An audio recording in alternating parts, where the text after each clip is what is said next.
So are you interested in finding out who's running the Federal Transit Administration in Washington, D.C.? What about an update on the budget? What's happening with reauthorization? And are vertical takeoff and landing vehicles really a real thing? Are they going to happen? Well, this is Transit Unplugged. I'm your host, Paul Comfort, and today we're going to dive into those issues in depth with our special co-guest and co-presenter, Julie Gates. This is our once-a-quarter episode of Transit Unplugged Insider. Yeah, we want to give you all the scoop because Paul Comfort is always in backdoor meetings in Washington, D.C. with his proximity in Maryland. So Paul gets the scoop, and he does a really good job of sharing with all of us what we need to know. And today we'll go over the top 5 things you need to know that's going on in our industry. But that's why we call it Transit Unplugged Insider, because Paul here can tell what's going on without having to credit where he got the information from. So he keeps his sources private. So right out of the gate, we're seeing some big changes at the Federal Transit Administration, some leadership changes. Marcus Molinaro left in February, but that's not the only change. So will you give us some insight as to what's going on, what the changes are, and what you think is coming?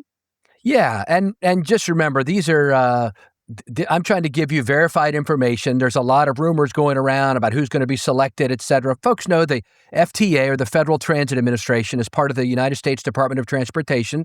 And there is an administrator, just like there is over the Federal Railroad Administration, all the various modes.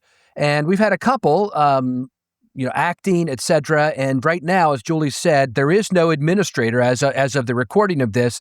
At the end of April, Mark Molinaro, who was in there as the FTA administrator, left to go back to New York to spend time with family and also potentially to run for office there. There is no deputy currently in place. The deputy left a while ago, 6 to 8 months ago, the deputy of the FTA administrator. And then those are the political appointees. And then at the kind of staff level, the highest ranking staff person at the FTA is called the executive director, and they kind of run the agency in between administrators, et cetera. And that gentleman, Matt Welbus, who's been there for 30 years, just retired last month. He, was somebody we want to spend a moment to give him the accolades he deserves. APTA said that during his leadership role there as head of the staff, the FTA budget doubled to $20 billion. Agency programs grew by 86%. APTA honored Welbus with its 2025 Distinguished Service Award. He will be greatly missed and was a great leader. I had the opportunity to meet with him several times, but he's out too. So now there's no top layer of political leadership, and the head of the staff level is out. But there is movement in that area. Jamie Pfister, she's now the acting executive director of the FTA. She's been the FTA's associate administrator over regional services, over the regional offices. She led FTA's 10 regional offices and helped administer the multi-billion-dollar federal transit program. So she was the obvious choice, I think, and next up and very well respected in the industry.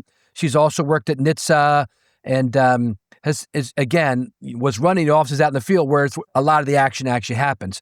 So the question now is that there's a senior staff person in place. Who's going to be the political appointee? Well, by the time this airs a week from now, they may have announced it. This last week, there was the APTA Legislative Conference in Washington, D.C., and the word on the street there we heard was there is an announcement coming very soon about political appointee leadership there. I've talked to several people in the last couple days. There are some leading candidates, which I'm not going to share, but I think there'll be bold choices, which is what I think you've come to expect from this administration. So that's what's happening now at the FTA when it comes to the leadership angle. You're not leaving us at Transit Unplugged, are you, Paul? There's no promises. I'm not giving anything away. I appreciate you not kind of going into rumor and gossip and just waiting for the official announcement. But yeah. Okay, I'm holding on to my seat. I can't wait to get more information. All right, the second topic we want to handle is transit funding. We're seeing some possible changes now. We thought a certain budget was approved or was going to be approved, and now it looks like things are shifting. So what can you share? So each year, the administration, who's ever in power, sends their budget to Congress, right? And Congress has to pass it. Then it goes back to the executive branch for the president to sign it. So this is no different. A lot of times, though, especially in these areas, Congress puts their own mark on it. So the president's budget, in this case, President Trump's budget, is not the final end-all decision that's going to happen. But the budget request that came through was kind of a shocker for a lot of people in the transit industry because it reduced projected funding for public transportation programs way back, basically back to what it was before the pandemic. Folks will remember that there was a lot of emergency funding during the pandemic, those 3 tranches of funds. Remember, the CARES Act, all that stuff. And so we had 3 big tranches of funds. And then there was the Bipartisan Infrastructure Act, as it was commonly known, which greatly increased funding and also did some advance appropriations. And so the president's budget, as it's come in, is doing away with those advance appropriations. So that is potentially over a 20% cut year over year in the funding that the federal government gives. So APTA, as I mentioned last week, held their legislative conference. There was a lot of visits on the Hill, not only from them, but other groups like the Bus Coalition and other organizations have gone up and are asking Congress, no, please don't make us go backwards when it comes to funding. At least keep us level with what's been happening over the last couple of years. Keep the advance appropriations. But there are cuts in a lot of the programmatic areas. So it's not saying transit funding is disappearing, but it's a clear step down from the higher IIJA era levels. And the most vulnerable buckets in the public debate are discretionary and capital expansion style programs, especially SIG and competitive grants programs. So for agencies now's the time when they are speaking up in Washington and asking their local representatives and senators, hey, we understand this is the budget from the administration, but we want you to put your stamp on this and to recognize, that we need the levels of funding not to go down, but to at least stay level, if not come up some from where they were at. Well, APTA tends to be the lobbying arm of our industry. Have they put out any statements yet? Yes, they have. They put out a number of statements asking Congress to reauthorize surface transportation programs at IIJA levels, not the lower Trump FY27 request levels. They're formally calling for $138 billion of public transit funding over 5 years, and they also want all guaranteed public transit funding provided through the Highway Trust Fund contract authority beginning in FY27. So they're pushing back, and there's a lot of messaging going on Capitol Hill now as Congress begins to prepare for their version of the budget. Okay, that's really important. Let's talk about the status of the Transportation Reauthorization Bill. What's going on there? Yeah, so the IIJA not only provided funding levels, but inside of it was our every 5-year Reauthorization Act, which basically reauthorizes the federal government's involvement in funding and regulation of public transportation and highways across the country. So in the House of Representatives, there is a committee called the House Transportation and Infrastructure Committee. You'll hear it commonly referred to as the House T&I Committee. That's the authorizing committee. Obviously, transportation infrastructure is right in their title. Where this starts at in the House. And so the chairman of that committee, his name is Sam Graves. He's been an important voice for public transportation for many years, but he has announced his retirement, and he'll be retiring at the end of this term in Congress. He served 26 years in Congress, and he wants to finish strong, and they have been looking to get this reauthorization bill out on the floor of the House since the end of last year. But folks will recall there was a government shutdown. There was all kinds of other issues that intervened. So right now they're saying they want to get it out by the end of this month of April on the floor. But with him retiring at the end of the year, kind of the clock is ticking. In addition, folks are speculating that the control of Congress could change in the midterm reelections. I'm not projecting anything. I'm just telling you what's said on the floor, that the Democrats could take over, and they've generally have pushed for more funding for transit. And so he's been a key architect of the funding, and he's come out with the numbers he'd like to see for transit in this Reauthorization Act. And so it's kind of a race to see what will happen. Is this going to get through? The smart money on the street is that it's unlikely that the reauthorization bill will pass this year and make it to the president's desk. That's because of all the steps that have to take place. Because the bill has been delayed in being introduced and kind of the marked up version go through the committee, the House T&I Committee, and then to the House. Then if it got through all that, it goes to the Senate. And then the Senate has an opportunity to amend it in committee, and then it goes to the full Senate floor. Most likely, there would be differing versions of it because there'd be amendments in the Senate. Then they have to come back to conference committee. The conference committee would have to have hearings, vote on that. Then it would go back to the House and Senate again for their confirmatory votes. Then before that, go to the president. And at the pace in which legislation's moving in Congress right now with so many other priorities, the betting money right now is saying that it will not pass Congress and make it to the president in this Congress, which will end, of course, the elections are held in November, and then there's normally a short session after that called a lame duck session where members of Congress can come back and vote. Sometimes interesting, controversial, whatever things pass in that session because people can vote their mind if they've already lost their seat. And so things could change. But right now, what I'm hearing is there's a high likelihood that this won't pass out, this Reauthorization Act, not the budget, but the reauthorization part of it. But it's still an interesting process and all the work going into it. It could pass. There's still a possibility, but that's what I'm hearing from my sources on Capitol Hill. Another thought I've been having recently is, of the day of recording, we're still in dispute with Iran, and there's still an issue with fuel and gas and all that getting through. So I'm wondering, just you and I talking as colleagues, if we're going to see a stronger need for transit moving forward, as the gas prices currently, this might all get fixed by the time we air this, but currently gas prices are going up. And I'm wondering if individual car use is going to be slowing down and more people will be using public transit as an outcome of what's happening. Yeah, I saw an article this morning in a New York-based newspaper, citing gas prices north of $6 a gallon. Right. Here in Maryland, it's in the, it's still in the $3.85 range here on the date we're recording this, April 20th. But yeah, you're right. I think that people, the most precise indicator of usage of transit in America has been traditionally the price of fuel. And so as the price of fuel goes up, more people choose transit. It's, it saves them a lot of money, not just in parking, but also obviously in the fuel costs. So yeah, we could see, remember, Julie, we've said this over and over again, but less than 5% of Americans take transit on a regular basis. It's a shame. Yeah. Because it is such a great option for folks, but they will start, when the pocketbook gets pinched when driving, they start looking to other options, and we're the best. So that might impact the outcome of all this legislation. That's true. The will of the people. People hopefully will be using transit and then realizing how much they love it and use it more on a regular basis. And I know our industry will step up as it always does when our country needs it.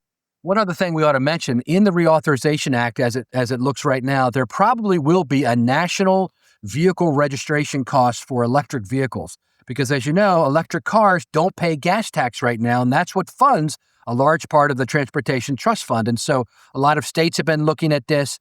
We've covered it extensively on Transit Unplugged, but it looks like the new reauthorization right now, as it stands, will include some type of national fee to, make them kind of pay their fair share toward roads and transit.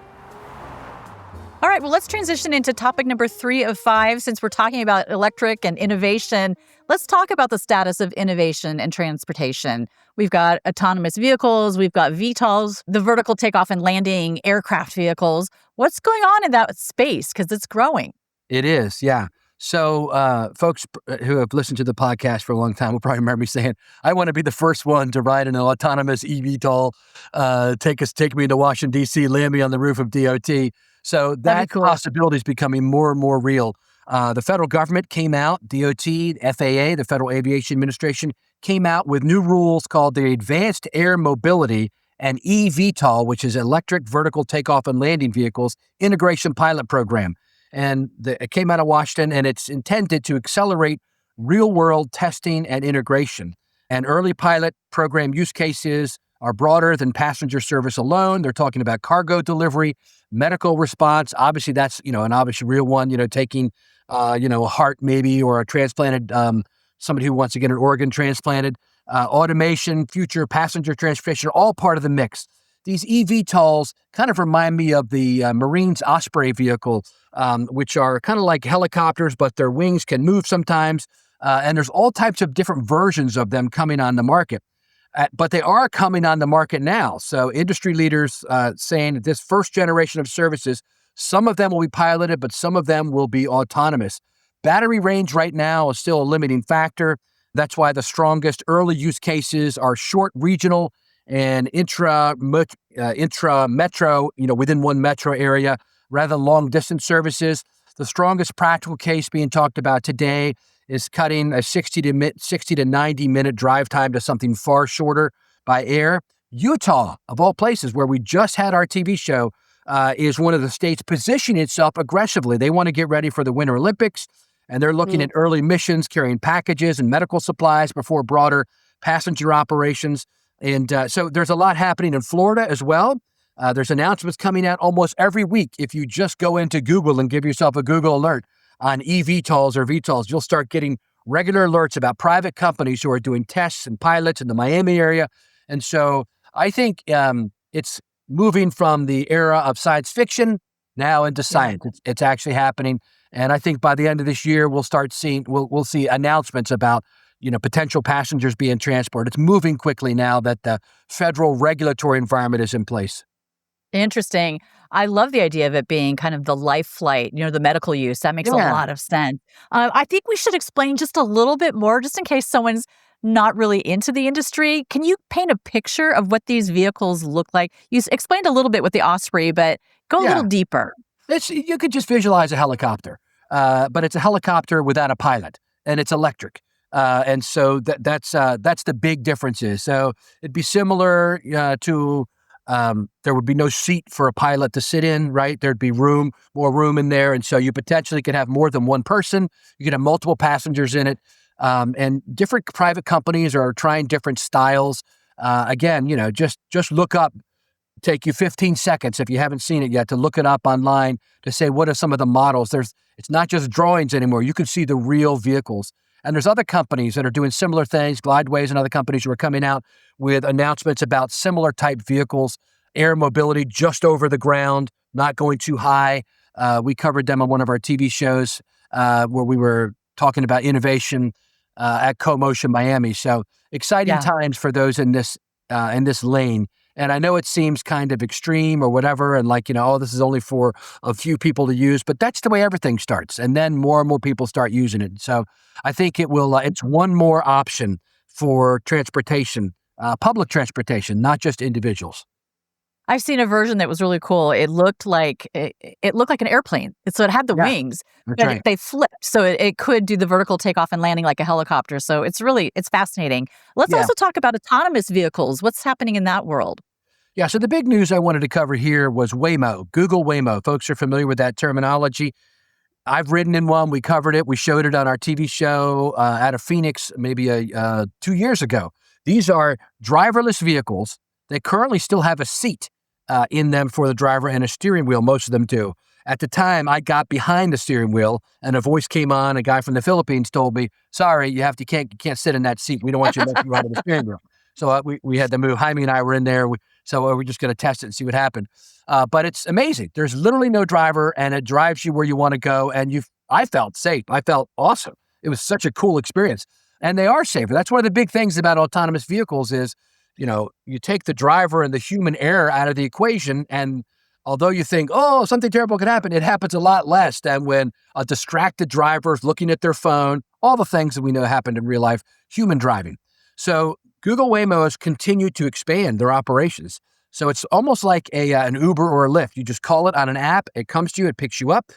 Uber and Lyft are also piloting these various type of programs where they have autonomous vehicles. Sometimes they'll have a safety driver, but Google Waymos largely now are no driver. Get this. They just announced this month of April, they are now carrying 500,000 passenger trips a week in the United States.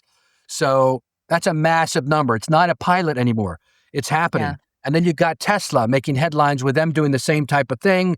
They're moving into places, and there's another company called Electrek in Austin, and they have a Tesla robo fleet with about 40 vehicles they're moving. Some of them still have safety monitors in them, others don't. And so the bottom line is that autonomous vehicles, just like the autonomous air vehicles, the autonomous drivered vehicles, which are, they call them robo taxis, is the term Yeah. you'll hear, in newspapers, et cetera. It is happening. It's not a pilot anymore. This year, 2026, is the year it goes wide, is what's happening. And Waymo just proved it by announcing 500,000 paid passengers a week. That's amazing. I live in Phoenix, and they are a part of everyday life. I see them all the time, Is that right? everywhere. If I'm on the freeway, I remember when they first started showing up, it was a novelty, and now they're just a part of the traffic flow. And they're getting smarter and smarter. They're doing a better job. So you're hearing fewer stories after they're adding the learnings and writing it into the code of, vehicles getting stuck in roundabouts and, the normal learning process that happens when you create something new. But it's like a normal part of life here. So it's exciting to see it expanding and doing so well. How about think transit? Topic number 4. We just returned from a conference in Boston. Our entire media group team attended. Think Transit has, people from all over North America attending. And we were also a part of the Executive Summit, which is it's like a conference within a conference that, Paul, you host. And we had about 75 executive leaders together talking about industry issues. I would love to just get your take on the conference and like the key things people are talking about that impact our industry. Absolutely, yeah. And a lot of our listeners to this show and a lot of the guests on this show come to this event. It's a once-a-year event. Next year it'll be held in Atlanta, and it happens in the spring. And this year, as you mentioned, it was in Boston. And the Think Transit Conference is a technology conference. And then the Modaxo Media Group, the group that you and I work with, that produces Transit Unplugged and other products, thought leadership products, puts on this event. And so basically, it's an all-day event operating under Chatham House rules, meaning we share honestly what's happening in our transit agencies, and it's agency-to-agency learning. So we had panels made up of top transit leaders. One of them was cybersecurity and AI, and it was moderated by Simon Ferguson, a great AI tech leader, works within our corporate overall company of Modaxo. And the panel included Brian Dillard, Vice President of Innovation and Technology at VIA Metropolitan Transit, who we just visited recently with our show, Dr. Purdy George, Executive Director and Vice President of IT of Long Beach Transit. We had someone from MBTA and Kurt Pregler from TransLink, the CIO there. They talked about what's happening with AI, what's happening with cybersecurity. I was very touched by Kurt Pregler's presentation on several years ago. His agency went through a ransomware attack and the impact it had on people and the personal physical impact it had on people who were in IT, having to be up, around the clock and working under pressure, et cetera. It was quite the story. We won't get into it here, but it was great. And then he talked about how they worked their way out of it. And so it was a great panel and a great discussion. And then we did roundtable discussions where groups of 8 people at their roundtables actually talked for 45 minutes about, well, what's happening in your agency? What are you doing? And then we summarized those for learnings for everyone there. It was a wonderful time. We got great feedback. I mean, we got we asked people to rate the overall session, and we got 4.75 out of 5 points. Everyone loved it. Feels like it's a place where it's not a place to puff your chest out and say how great we're doing, but it's a place where we really relate to each other. I want to jump in about that AI Yeah. cybersecurity panel. What I found really like the message they drove home is you need to have a plan. If your agency doesn't have a plan yet, build your plan. And in that plan, as Kurt was addressing, plan for what to do for your people when you're going through and problem solving it, because it can be stressful and you want to take care of your people. I thought that was really powerful. Yeah, it was. I agree with you. It was even emotional, the discussion we Yeah. had there, because it has a real impact on people's lives, right? I Yeah. remember an agency here in the Mid-Atlantic, my friends there emailing me, telling me from their personal email saying, we can't communicate at all through our work email. Everything is shut down and things like that. So it impacts everybody's workflows. Then we did a panel on safety, crime, and fare evasion. And Matt McDonough, the Chief Growth Officer at Modaxo, moderated that. It had panelists Steve Fuentes, the CEO of the Milwaukee County Transit System, Norm Tavuki, COO of Monterey Salinas Transit, my buddy Jameson Auten, CEO of Lane Transit in Eugene, Oregon, and Nadia Anderson, Chief Strategy Officer, Sound Transit. It too was fantastic. And we also had a late addition to the panelists was the president of a national fare box company who talked about what was happening there. And so it was great, real practical advice, et cetera. And I think people came away comparing notes with one another, kind of learning, not just listening to presentations. So it was very powerful. And then we had Art Gazzetti from APTA give an update on what's happening in Washington, D.C. He's the vice president of policy there. So it was a great time of learning and sharing. And then afterwards, we all went out for a dinner at the Boston Tea Party Museum and got to participate in a reenactment. Actually, throw some tea. I got to throw some tea into the harbor. You Actually, threw like tea. was one of the That's so patriots. Yeah, it fun. was great. Well, speaking of getting together, when we were at the conference, you did an official introduction of your new book, Ta-da! Find Your X Factor, Follow Your Personal Treasure Map to Purpose. So, Paul, this was exciting to get an actual copy of the book in our hands. What's going on with your leadership book? It's not quite in market yet. So tell us the story. What's up? Yeah. So, as listeners of the show know, I've been working on this book, Find Your X Factor, for the last year. Got a book agent, pitched it to publishers. Got a great publisher, Morgan James. It's a shift from my previous books. I've written 6 books, mostly on public transportation. This one still applies to the public transportation industry, but it's more like a TED Talk book, is the way I describe it. It's more like personal development, how to become your best. It's basically discussing how to find and uncover in your own life your tendencies and abilities that have been there, maybe latent, but identifying them and then also looking at your interests. So it's where your interests and abilities intersect. I call that your X factor. And we actually interviewed a number of people in the book, you included, Julie, about how people found their X factor and how they applied it to their work and their personal life and the results of that. And it's fascinating to see people kind of fully become integrated, where they're not, they don't have their hobbies just on the weekends and they're working for the weekends, or they're in jobs that they hate, but they're just staying there for the money. All these type of situations, midlife crises, young people at the beginning of their career. What am I supposed to do? What's my purpose in life? People at the end of their career who are getting close to retirement. What do I do now to find fulfillment? I think all the answers are within you. You just have to find your X factor. You have to actually analyze, take some time, take a deep breath, and look inside of yourself, and you can find it. And that's what we talked about. I did a presentation to the 75 leaders there. Noah Berger, my friend who is in the book as well, who is the CEO of Miva, talked about how he integrated his love of art into his transit agency and showed pictures and explained how he's able to kind of be excited about going to work because he's doing his hobby, which is art, but integrating that into his work. And that's the theme of it. You don't have to blow up your life and quit your job to feel more fulfilled at work and to feel like you're working in your purpose, kind of like Maslow said. You're working at self-actualization. So it's a wonderful time. We gave everyone autographed copies of the book. And I think some of them have asked me to potentially do classes on this book to their staff. And let me just throw that option out to those who are listening. If you have a staff of your transit agency, leadership team, et cetera, and you'd like me to pop in, happy to do so at no cost for a half-hour class on a Zoom call or a Teams call.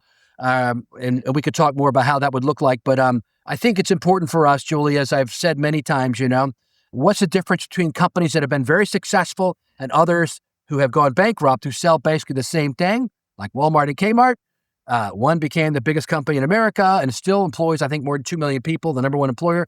The other went bankrupt. I think largely it's around the leadership and the leadership principles of people who lead the companies. And so we want people in the public transit industry who are leaders to work at their highest and best good and to love their job, to come in enthused every day with fire in the belly and be good at it. And so that's what the book's about. And the book comes out August 11th. But you can pre-order it now, and I'd ask you if you're interested in the book to do that. Don't wait till the actual day. You can pre-order it on Barnes & Noble. You can find more at my website, findyourxfactor.ai, findyourxfactor.ai, and there's a free assessment there you can take, and it helps you kind of do some self-analysis. Well, let's talk about the launch, because I think you're going to invite everyone to join you. Yeah, ta-da! Big announcement here. We're going to do party.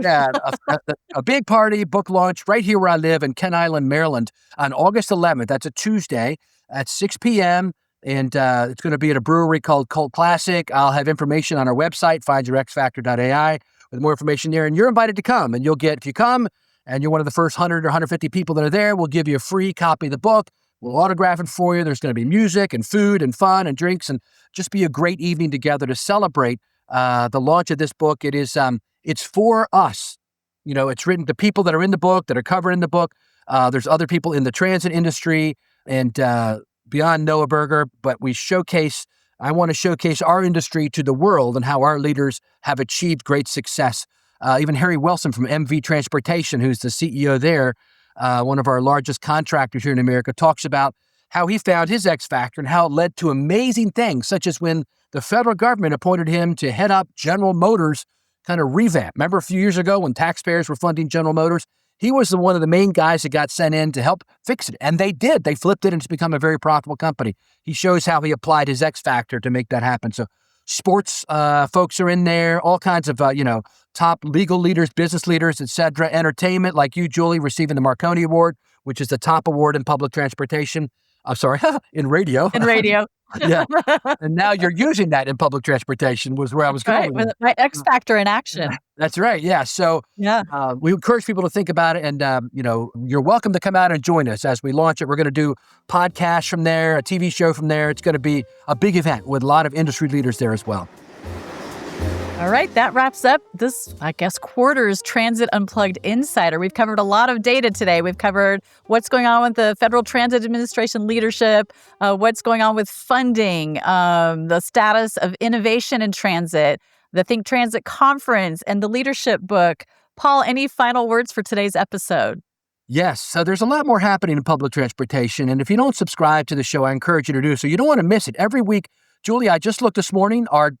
It's amazing. Our numbers, our listen numbers are up over 40% this year over last year. People actually downloading and listening to the show are up 40%. So it's fantastic. People are tuning in. We've got an episode coming up in a couple weeks where we're going to look at really the top public transit kind of trend happening right now, which is cities focusing on the World Cup, which is coming to the United States and Canada, and how they are using public transportation to do that. It's a chance to get people on transit, maybe for the first time in their lives. We're going to talk about what cities are doing there, including some of the funny headlines that are coming out now where folks are maybe going to be charged big money to ride transit to the games. I got a special guest that'll be on to give us a national view. Those are the kind of subjects you'll hear going forward here on Transit Unplugged. Thanks, Paul. It's another great episode of Transit Unplugged Insider. If anyone needs any more information from this episode, just send us an email at info@transitunplugged.com.